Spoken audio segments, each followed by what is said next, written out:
get a little false positive out of this and maybe feel the need to push in. Gotta be careful. First tag's going for Connor. He wins the 2, but doesn't get the 3rd. And because of that, now they have to push in. The first knock goes to Bay State Esports. They even have time for a shakedown, which could be huge. Bay State's gonna have a very good advantage here, but Maryland is gonna have to be forced to stay in this POI, fight for that card, and go for the reboot. The clock is ticking too.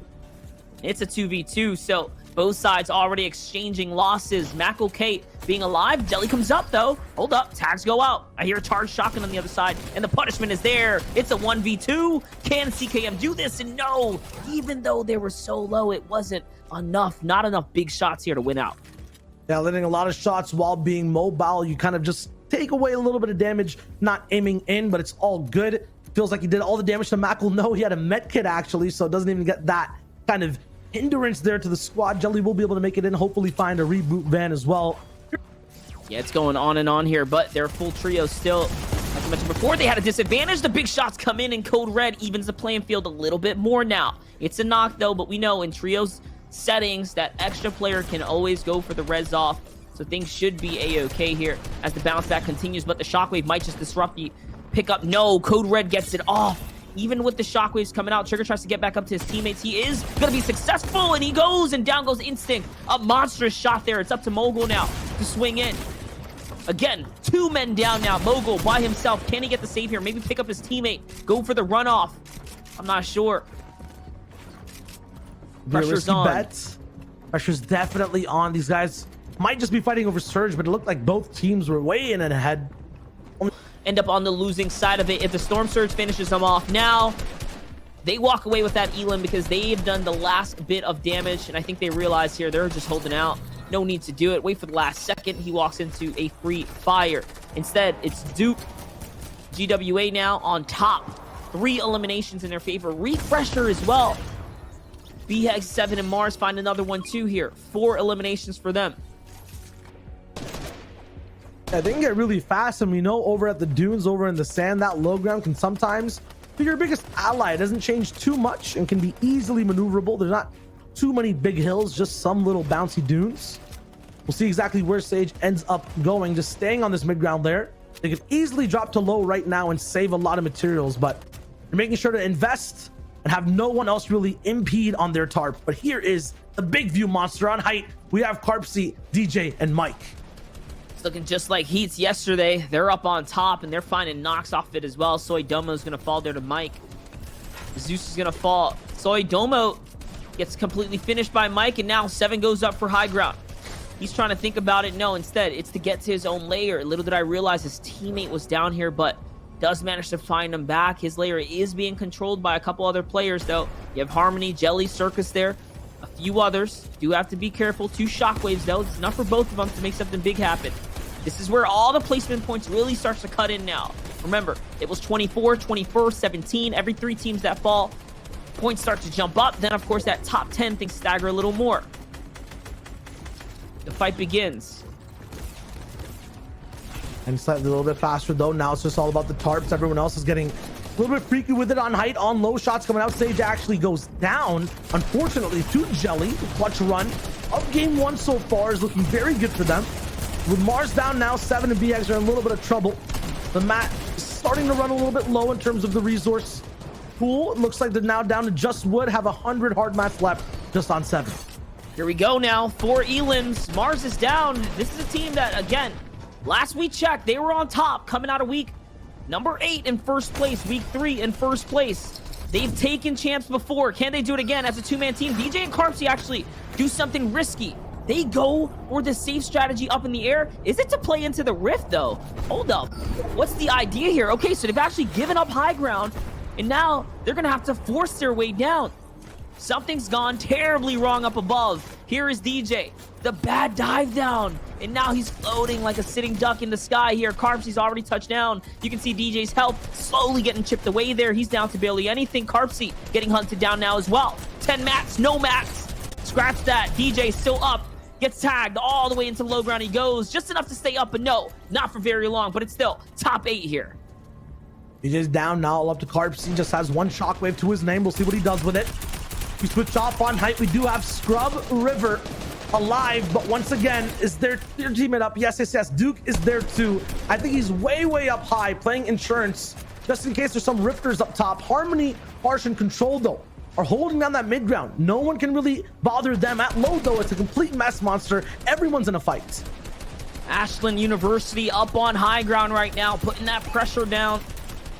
Putting on for the boys here. 6 eliminations. That is something to be proud of for a game 1 already. That's a W in its own. If they walk away with this victory royale, though, they're going to get so much more points in this placement-heavy style format. 8 maps remain, though. It's not enough to maintain high ground, so they are going to have to get down and into it. Let's see. We've seen teams lose this before. It's all about how this next fight unfolds, how it all breaks out. Pressure comes in, though. Tactical AR. Just enough pressure. Just enough fire rate in order to rip through all these builds. You have to assume everyone down below is starting to run out here. Yeah, everyone in the circle right now, including Height, is just like the dirt beneath them, bone dry on resources. There's nothing, just wooden mats left. One team has a few metal tarps and pyramids to put down. They're finally ending it over. A 3v3, 2 teams fighting out. A Shockwave actually blocked down by his own teammates' builds. Scrub is now stuck against the wall. He phases in. The shots are there. He gets crossfired. River picks up one. It's a 2v2. Duke's in the shots. He doesn't get it. And it's the mid-ground team that plays consistently for that win. And it doesn't look like anyone's even replacing any of the builds anymore that Exceed is trying to break down. It looks like this other squad has ran out of steam a little bit and might be showing some weakness. Could be here that they're finally running out of material. Let's see. They're back down. They're in a corner. Out for the build off they go, but no. Shut down immediately. One side hop is all it takes. Gage finds another weakness here. Into the box he goes. He commits all the way. Cascat gets knocked. He needs to siphon material ASAP, but his teammates come down to back him up. And this is perfect because now, again, the Storm's already here. They need to conclude this fight quicker. Did they get Cascat. another one? He had floppers, so they definitely have more time. Exceed has those splashes as well. Will not use them for shield. Wait for that zone. They're still pinching this down. I feel like you're just trying to send a message about the POI. I don't even think they're concerned about making that mid and end game. This is pure grief mode, and Flick is the receiver of all this hateful conduct. It looks like this grief. It's like there's nothing he can do. It's just pressure here now. Points on the line, pride on the line as well. Once again, they take a single elimination. It's enough for them to feel comfortable with their surge tags and bounce back into the game. Chug splashes come out, so they're all very much healthy. Flick and company are on a ticking time bomb here. They only have a couple more.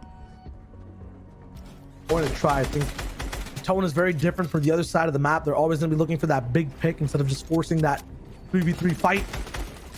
Siphon's so low now, up in the air. That's not the best time to use the rotation, my friend. He gets tagged down by 2 beams, and now it's just up to Eagle and Jenkins to try to survive the rest of this game. There it is. This is Texas A&M University here. Dylan, Aaron, Derpy popping off right now. The Elim is going to be a huge one for them. The team's already gone, though. You can see how quickly those curses are moving on the side of the map. They're going to have to ditch their trio. Smart moment to disengage here. Kind of forced to, honestly. Not sure if they had a vehicle or maybe some peppers with the movement, but they're gone. They were gone quick. This team needs it. They need tags. They're 14 below right now. Here's a squad that barely is above the surge as well. Remember, 30 players is going to be needed to get taken out. We're going to have to thin this lobby down by a fair margin. 40% or so of the players have to get taken out here.